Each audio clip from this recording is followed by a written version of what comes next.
Salut à tous, c'est Pierre, vous êtes bien sur Envergure. Nouvel épisode aujourd'hui, 5 stars. Au programme, on va plonger au fin fond du basket dans une ligue qui bientôt, alléluia, n'existera plus. La G-League, enfin, la ligue existera encore, l'équipe n'existera plus, c'est l'Ignite.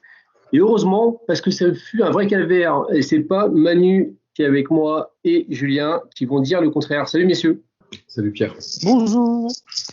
Aujourd'hui, donc, on va parler d'un jeune homme qui est annoncé assez haut depuis très longtemps. C'est notre ami Ron Holland. Ron Holland, donc, qui était en Ignite cette année, qui a montré quelques petites choses. On va y revenir. Pour l'instant, Manu, je vais te lancer, comme on dit. Dis-nous comment ça jouait un petit peu l'Ignite, comment ça ne gagnait pas. Alors l'Ignite, une année très compliquée, avec un bilan exceptionnel de 2 victoires pour 32 défaites. Donc voilà, composé de joueurs à la fois prospects et à la fois vétérans. Donc cette année, il y avait Ron Holland, il y avait aussi Matas Buzelis, l'Espagnol Ihsan Almansa, Tyler Smith, Tate Pink, meneur, et d'autres joueurs plus vétérans avec Norris Cole, notamment l'ancien de Lasvel, et c'est des joueurs comme ça qu'on de la bouteille, qu'on joue des matchs NBA et qui étaient là pour normalement couver un peu ces jeunes. Sauf que ça n'a pas trop répondu aux attentes parce que chacun voulait tirer un peu la couverture sur soi, donc c'est devenu très très compliqué rapidement. Et souvent sur ces prospects-là, Ron Holland par exemple commençait toujours titulaire quand il jouait. Et après, il jouait quasiment la moitié du match comme ça par séquence, 6 minutes, moitié de quart-temps à peu près. Il joue un moins de 20 matchs cette année. Il termine pas la saison à cause d'une blessure au pouce de mémoire, donc qui lui fait manquer quasiment la moitié de la saison, 10-15 matchs. Donc, ce qui a pour l'instant pas trop d'impact sur sa cote. Il est toujours dans le top 10, top 15, chez les Américains en tout cas. Donc voilà, c'était une saison un peu galère pour tout le monde. Et je pense que finalement ça a sonné un peu le glas de l'équipe, comme tu le disais au début, parce que la NBA a annoncé qu'après 4 saisons, il mettait un terme à cette aventure, qui était à la base assez intéressante, sauf que ça n'a jamais trop pris dans le système en fait.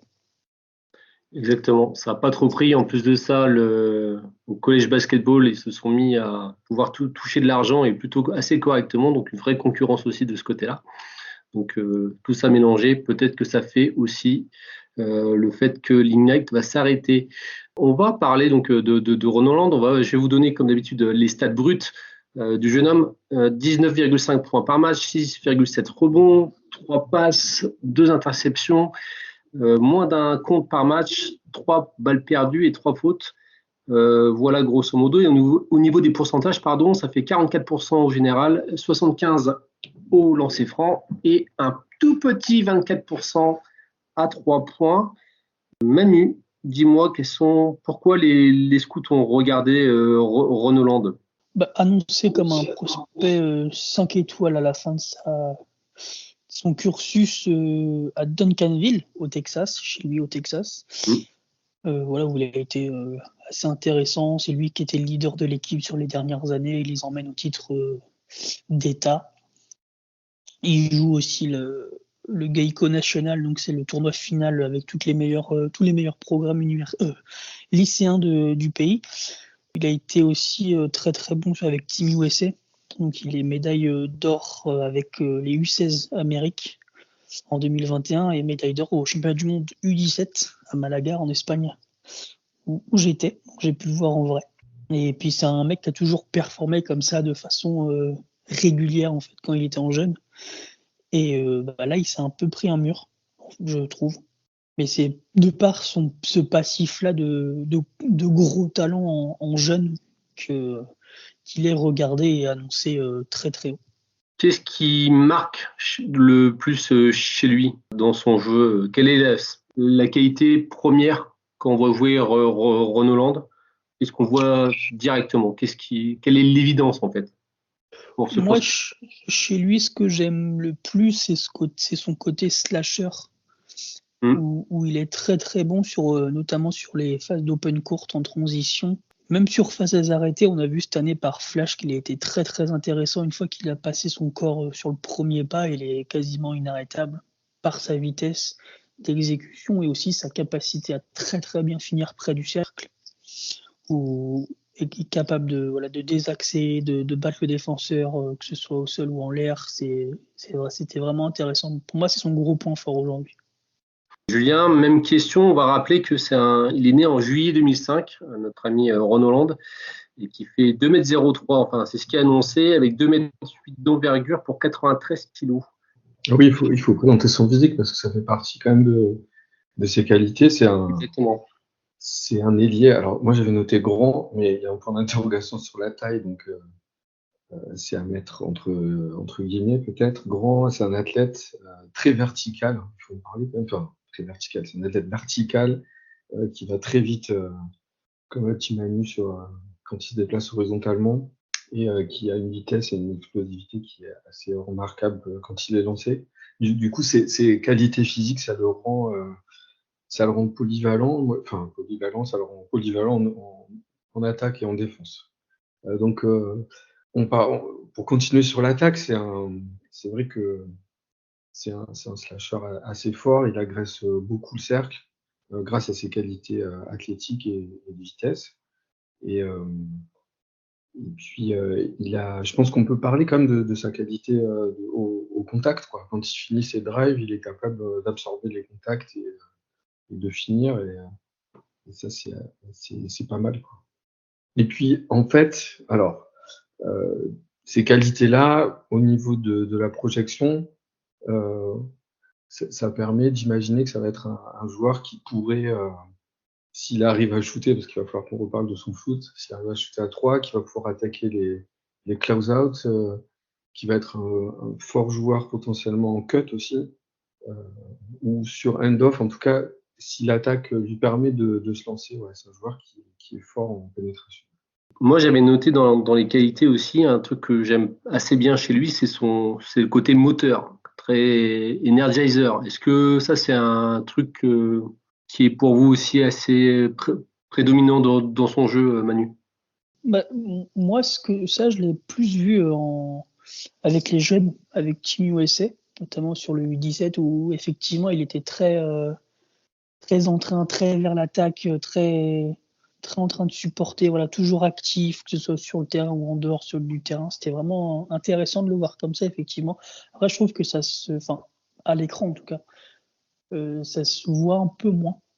Donc là, c'est notre capacité à pas être présent dans la salle qui génère un peu cette analyse, mais je trouve que ça s'est un peu moins vu au niveau pro. Alors, après, moi, je l'ai pas. Ouais, pardon, moi, je l'ai pas vu en vrai. Dommage. Mais sur l'écran, moi, j'ai eu la même impression que Pierre. J'ai noté que c'était un joueur qui était dynamique en fait, dans des deux côtés du terrain. Alors, c'est pas tout le temps.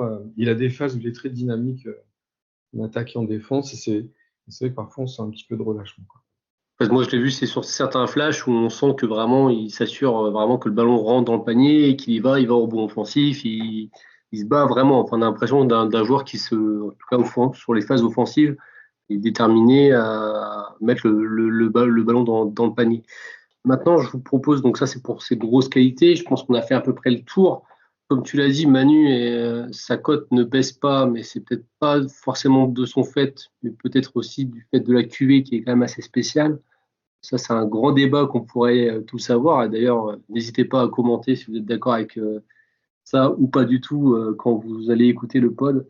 On va partir sur les points à améliorer parce qu'on a dit c'est un superbe athlète, donc un moteur plutôt correct aussi, un joueur très fort en open space. Qu'est-ce qu'il a à améliorer et ce qui fait que pour l'instant on n'est pas plus en extase que ça, Manu? Moi, la chose première, c'est le tir. Comme tu l'as dit, 24% à 3 points, c'est trop peu. Même le 75% au lancer franc pour un joueur de sa position et de sa taille, c'est pas suffisant. Même si c'est limite, quoi. Vraiment très, très limite. Donc, il y a ça, cette constance au tir, cette réussite. Donc, je pense que voilà, ça viendra parce que cette année, il était un peu trop pas dans le show-off, mais dans, dans le fait qu'il fallait qu'il se le montre. Et du coup, des fois, il forçait vraiment trop ce qu'il faisait. Ce qui est, ce qui est un point noir parce que voilà, tu es censé le jouer naturellement, même si tu dois te montrer, tu es quand même censé rentrer dans un moule d'équipe, dans un jeu, tout ça pour justement te montrer efficacement. Sauf que lui, il était un peu trop, des fois, première option et il y a des choses qu'il faisait pas et ça le pénalisait sur ses pourcentages parce que c'était des shoots des fois très, très contestés, beaucoup trop forcés et du coup qui rentraient quasiment jamais. Et l'autre point que je dirais améliorer, c'est sa initiation pour les autres. Ou par flash, on l'a vu, il était capable des fois d'initier le pick and roll, pick and pop, et ça c'était super intéressant parce que c'était pour moi je trouve beaucoup trop rare.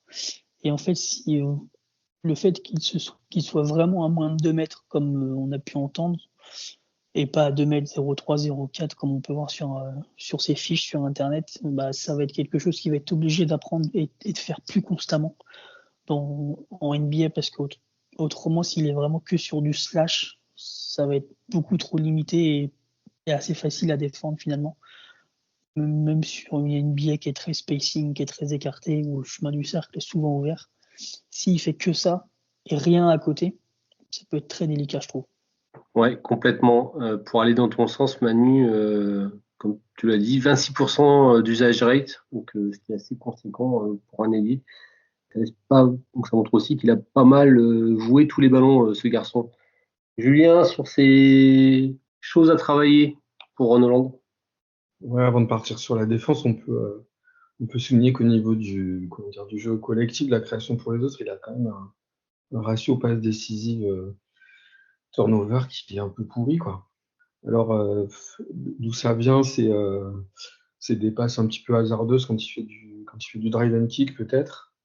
Pourtant, il est pas un mauvais joueur comment dire, à la passe au niveau de la connexion. C'est un gars qui arrive à accélérer le jeu, enfin, ou alors à donner de la continuité au jeu quand il faut le faire avec des passes, souvent pour des shooters à 3 points. Il est pas mauvais, mais il y a des pertes de balles, souvent qui sont dues je sais pas, un petit relâchement au niveau de la passe. Bon, moi, j'en ai beaucoup vu sur ce que j'ai vu des matchs avec l'Ignite. C'était souvent en bout de drive and kick ou de balancer des passes un peu casse-croûte. Et sinon, autre point amélioré, je pense qu'on peut parler un petit peu de la défense, parce que c'est quand même, on a donné ces mensurations approximatives, c'est quand même un athlète et ça le projette aussi comme un bon défenseur. En tout cas, il a des outils. Et il y a des choses que j'aime beaucoup moi, dans sa défense. Il est beaucoup sur les lignes de passe. Il a 2,5 steals par match. C'est un gars qui est dynamique dans ce sens-là. On en parlait tout à l'heure. Moi, je trouve il est pas mal dans le off-ball. Au niveau on-ball, il est capable de tenir son gars quand même. Et ce qui était intéressant quand même dans les différents contextes qu'on a pu voir, soit au lycée, avec les USA ou United, c'est qu'on l'a vu défendre sur plein de types de joueurs quand même. Parce que à- en finale contre l'Espagne au U17, il défend 2 fois ou 3 fois sur les pivots. Et bon, c'est du 17. Je dis pas qu'il va défendre sur des pivots en NBA, mais ça montre le fait qu'il est capable quand même de défendre autant le point of attack que des plus grands, des plus costauds. Mais il y a un mais, c'est il y a des sauts de concentration un petit peu énormes. Euh, il oublie des cuts, il y a des gars qui passent dans son dos, il est parfois un petit peu relâché sur son gars, il est parfois très attiré par la balle, mais ça, Manu, tu dis souvent, c'est un truc de jeunesse, quoi. Il est aspiré par le ballon et du coup, quand il veut défendre son gars à 3 points et parfois il est en retard, donc ça, c'est du jeu.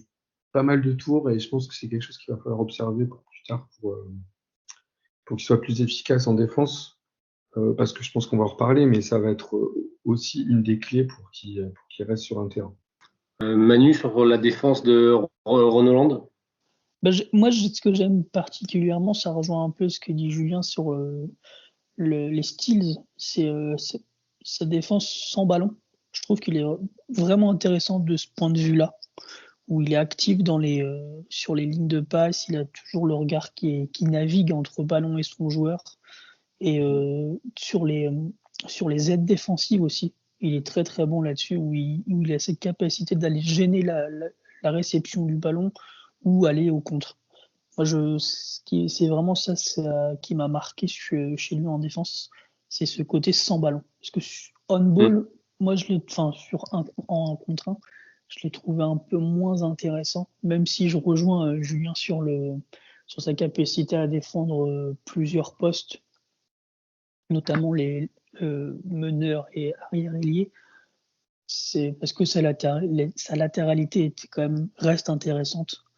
Elle n'est pas toujours clean, mais elle reste intéressante. En fait, il a les outils. Il a tous les outils. Maintenant, la réponse, elle est en haut. Si tous les fils sont connectés et qu'il est en vie, parce que la défense, c'est avant tout l'envie, ça peut devenir quelque chose. Si c'est des prises de décision un peu trop pour lui et pas concentré sur l'équipe, ça peut être très très vite compliqué. Justement, on va parler un petit peu son attitude, son mental. Tu l'as un peu esquissé tout à l'heure sur les équipes jeunes américaines, Manu.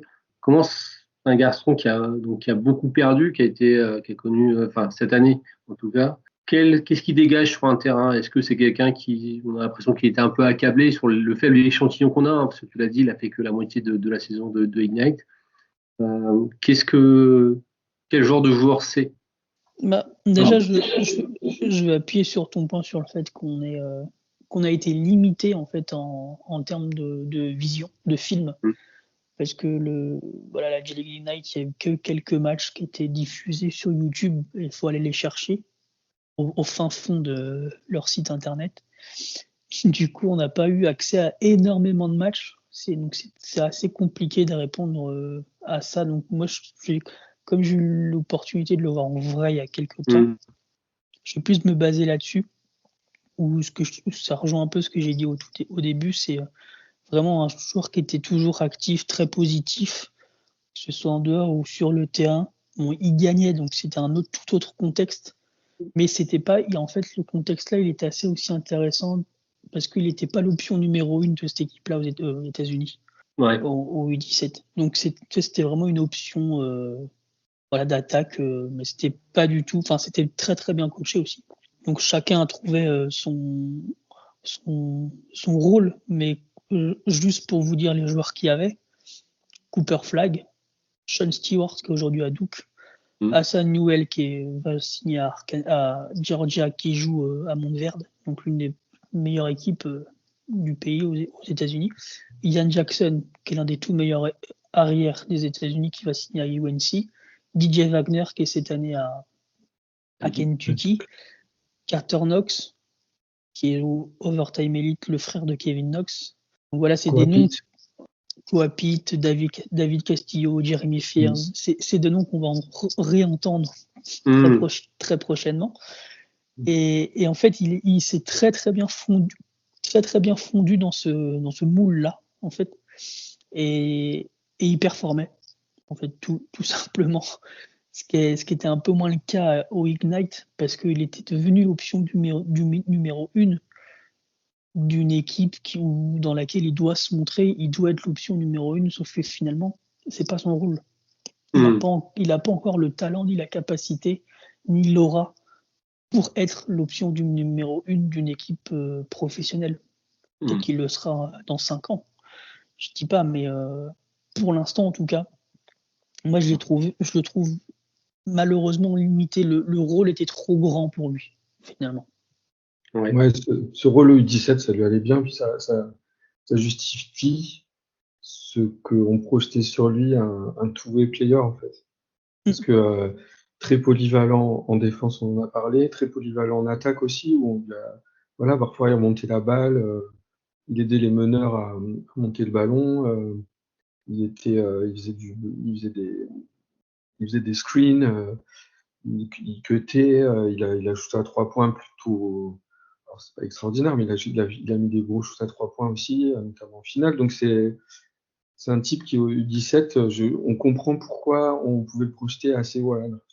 C'est vrai que cette année lui fait mal, quoi. Et c'est alors le contexte y est sûrement pour quelque chose, quoi. Est-ce qu'on peut pas y voir un motif d'espoir, entre guillemets? Justement, le fait que, c'est peut-être pas une option une, mais on a quand même l'impression, dans ce que vous dites en tout cas, une espèce de garantie sur ce que ça peut être si c'est pas le cas en fait. Un joueur qui est capable de se fondre dans un collectif, d'accepter son rôle. Ça, c'est peut-être aussi pour les gens qui vont le drafter, quelque chose qui peut les rassurer.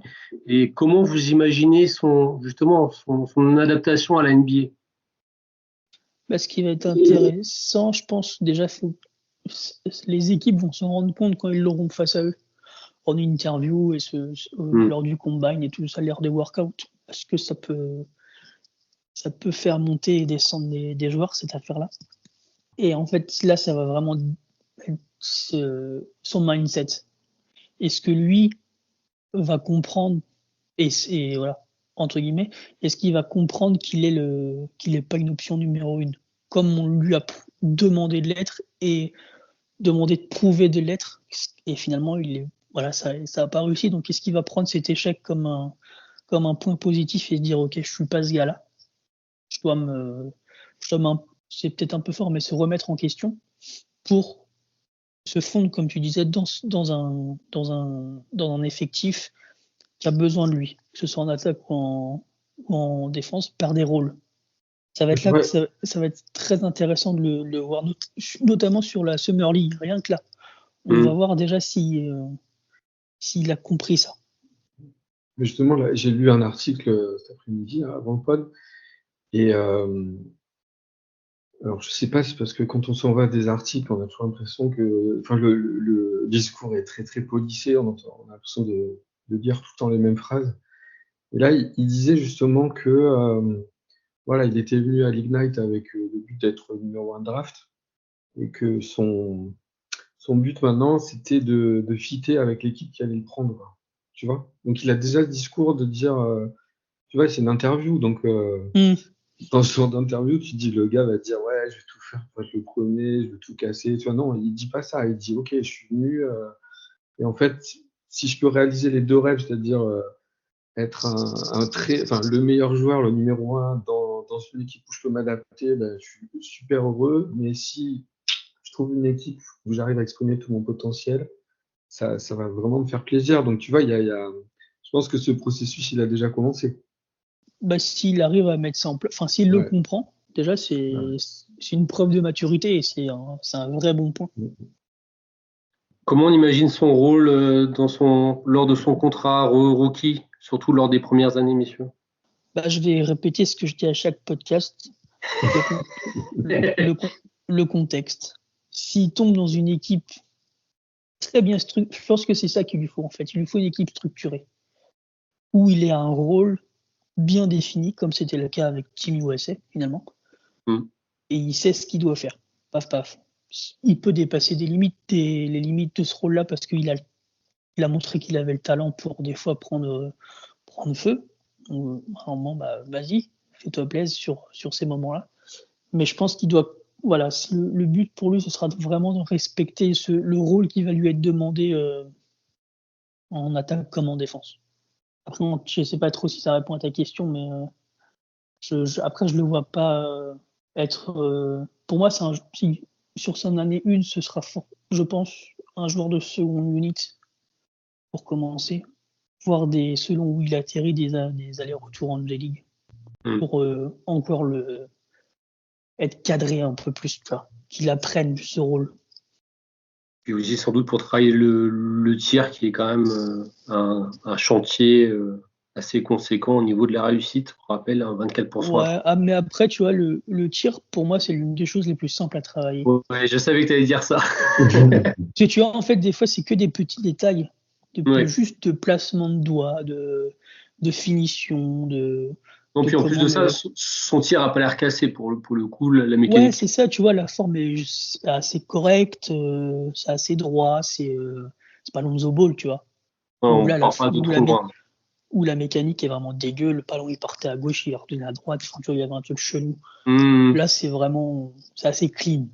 Donc, tu vois, des fois, on n'a pas parlé, mais je sais que c'est un joueur qui te tient à cœur. C'est comme Melvin à Ginsa. où finalement son tir, non, mais c'est un exemple qui est assez concret, je trouve. Son tir, il a jamais été finalement trop cassé à Melvin. Il a toujours tiré, que ce soit au Pôle France ou à SQBB. Sauf que des fois, en fait, c'était juste un place. Sa base à lui, c'était les placements de pied. J'avais remarqué ça sur un NGT, où quand il mettait les pieds droits, vraiment qu'il arrivait à les poser droits, c'était filoche. Si ses pieds ils étaient un peu rapprochés au niveau de la pointe, il mettait jamais rien dedans. Et en fait, tu vois que ça, il l'a travaillé parce que c'est beaucoup mieux ça, sur ces deux années-là à Saint-Quentin. Et en fait, tu vois, ça rentre. Donc, tu vois, c'est vraiment juste des détails, des fois, un peu à la con. Mais il faut qu'il arrive à mettre ça en place. Paf. Et s'il a cette mécanique-là, ça se trouve, ça va y aller. Je dis 75% au lancer. C'est pas dégueu, mais c'est pas ouf. Un joueur de sa taille et de son poste, il doit être à 85, 90. Julien, on t'a pas entendu sur son rôle probable en tant que rookie? Bah oui, c'est du off-ball de toute façon. Et puis, il faut qu'il saisisse les opportunités. Il a montré qu'il avait plein de cordes à son arc, qu'il y avait des prémices dans pas mal de choses. Vous venez de parler du shoot, c'est pas un trou noir avec le ballon. Il va falloir qu'il travaille aussi son dribble, sûrement, justement pour accompagner son côté slasher, là. Consolider son dribble, je pense que c'est quelque chose d'assez important. Et c'est un joueur moi, je pense que c'est un joueur qui peut faire son trou de différentes manières, quoi, tu vois. On peut le retrouver comme un limite All-Star, ou peut-être mieux, c'est tout ce que je souhaite pour lui, ou alors un gars plus de devoir qui va durer 10 ans dans la ligue, avec un rôle, un role player qui pourra faire beaucoup de choses sur le terrain, quoi. Et enfin, pour finir notre question rhétorique, j'ai envie de dire, est-ce qu'on y croit en Ron Manu? Et dans quelle mesure surtout? Moi, j'ai peur. Parce que je me dis, en fait, faut qu'il tombe absolument dans le contexte qu'il faut, qu'il soit chouchouté. Parce qu'autrement, et qu'il ait compris ce qu'on disait tout à l'heure, que c'est un joueur de rôle, entre guillemets, et qui doit répondre à ça. S'il se met dans la tête et il se présente, non, moi je suis un primary option, ça va pas le faire. Et ça peut très vite terminer dans un mec qui stade dans une mauvaise équipe. C'est pas ce qu'on recherche. C'est parce que l'équipe qui le draft va rechercher chez lui. Donc, je ne sais pas qui draft dans le top 10-15 là. J'ai pas tu vois, là en ce moment, ça va pas leur arriver. Hein. Mais une équipe comme Sacramento ou Memphis, tu as des équipes qui sont cadrées et qui jouent les playoffs. Je trouve que ce serait un bon fit pour lui. Si malheureusement il termine aux Hornets, ou je ne sais pas où, ou tu vois, où c'est le bordel malheureusement. C'est le foutoir. Bah, en fait, il peut très bien devenir James Bouknight, tu vois. À ce point-là, tu penses qu'il disparaît comme ça en 1 an et demi, terminé? Dans un mauvais contexte, ça peut. Hein. Ouais. Mais tu vois, s'il termine dans un bon truc, ça peut devenir un. Moi, je lui souhaite pas, mais s'il arrive dans une mauvaise équipe et qu'il se fait malheureusement transférer ou heureusement, tu as une montée en flèche, un changement comme ça de rôle à la Malik Monk, c'est tout ce que je lui souhaite. Et il y a plein de choses qu'on peut chouchouter chez lui, comme tu dis. Ouais. Donc c'est pour moi, s'il a un bon contexte, j'ai envie d'y croire. Si c'est un peu qu'il a la bonne mentalité aussi, et ça malheureusement c'est des choses que nous à notre niveau on ne sait pas. Donc voilà, c'est. Mais je suis mitigé. Et en parlant de ce qu'il a dans la tête, balance ta comparaison, parce que là tu nous as comparé avec un pétard, quoi. Il faut que tu dises le nom, lâche le nom. Ouais, sur ce que j'ai vu en Ignite, hein, uniquement le Ignite, moi je trouve la comparaison d'un J.R. Smith ou un Nate Robinson, où c'est des mecs qui étaient capables de péter des câbles offensivement, quoi. Mais un jour, très très bien luné, ça t'en sort 35. Mais le match d'après, ça te sort un 2 sur 51 au tir, tu vois. J'extrapole, mais ça peut très bien être un mec comme ça, en fait. S'il n'arrive pas à se mettre dans la tête que c'est pas ce joueur-là. Mais je trouvais en y repensant, je me dis, tiens, c'est pas. Mais en fait, c'est pas ce qui doit être. Mais c'est vraiment la comparaison uniquement sur sa saison Ignite. Julien, t'as pas entendu sur si tu y croyais ou pas trop comme Manu, moyennement, disons. Par rapport à ce que j'ai dit tout à l'heure, je suis obligé de dire que j'y crois. Trop de qualité à plein niveau. Et voilà, si le shoot commence à rentrer. Et ben moi, j'ai envie. Pardon. J'ai envie d'y croire un peu aussi, d'autant plus que je crois, c'est l'argument que Hugues, lui, son argument qui ressort à chaque fois, c'est toutes les équipes ont déjà leur superstar, donc il ne sera pas forcément numéro 1. Donc rien que pour ça, j'ai peut-être envie d'y croire. Et que du coup, il ne sera pas surexposé tout de suite et qu'il va devoir apprendre un rôle. Donc du coup, ça va lui aller. En tout cas, on va lui espérer, bien évidemment. Je te laisserai voir avec Hugues directement. c'est son dada, les boules. Nous, on va se quitter. On va se quitter et on va se dire à la semaine prochaine, évidemment. Prenez soin de vous comme d'habitude et puis on va revenir avec un nouveau prospect. À bientôt, des bisous. Bye bye. Bye bye. Et puis, je voulais envoyer une spéciale dédicace aux basketteurs de Manosque ou de Volx. J'ai envie de ça fait 4 ans que j'ai envie de le faire, je l'ai jamais fait, donc je le fais. Bon, ça va, une fois en 4 ans, c'est acceptable, mon jus. Merci Pierre, merci Manu. Allez, bye bye.